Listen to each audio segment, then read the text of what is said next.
ఇక మే 8వ తారీఖు శుక్రవారం అండి. అతిశక్తివంతమైనటువంటి రోజు షష్ఠీ తిథిలో చేసేటటువంటి పూజ లేదా సాధన రోగ రుణ శత్రు బాధలు తీసేస్తుంది, అప్పులు తీసేస్తుంది. అదే రోజు విత్తేశ్వరుడు అంటారు, అంటే కుబేరుడు యొక్క జన్మ నక్షత్రమైనటువంటి ఉత్తరాషాఢ నక్షత్రంలో వస్తున్నది శుక్రవారం.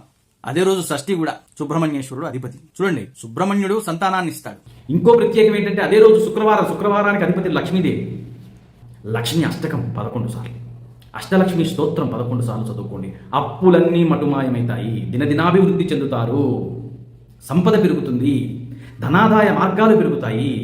సుబ్రహ్మణ్యం కూడా ఉన్నాడు ఆ రోజు, షష్ఠి కదా. షష్ఠి సుబ్రహ్మణ్యుడు మరి చక్కగా సంతానాన్ని ఇస్తాడు. ఎర్రటి పూలతోటి అష్టోత్తరం చేయండి, నామావళి చేసుకోండి సుబ్రహ్మణ్యుడికి.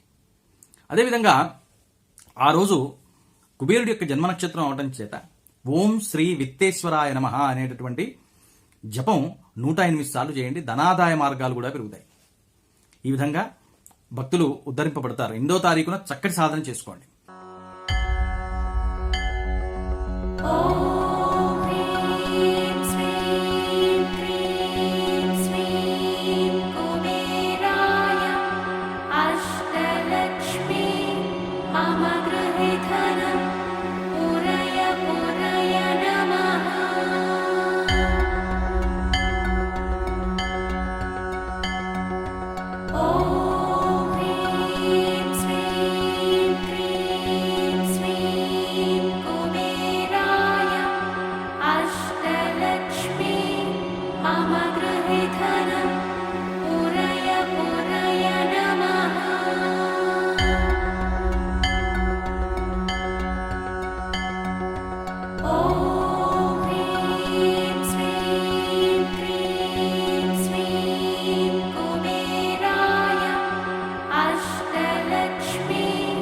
मम गृहे धनम्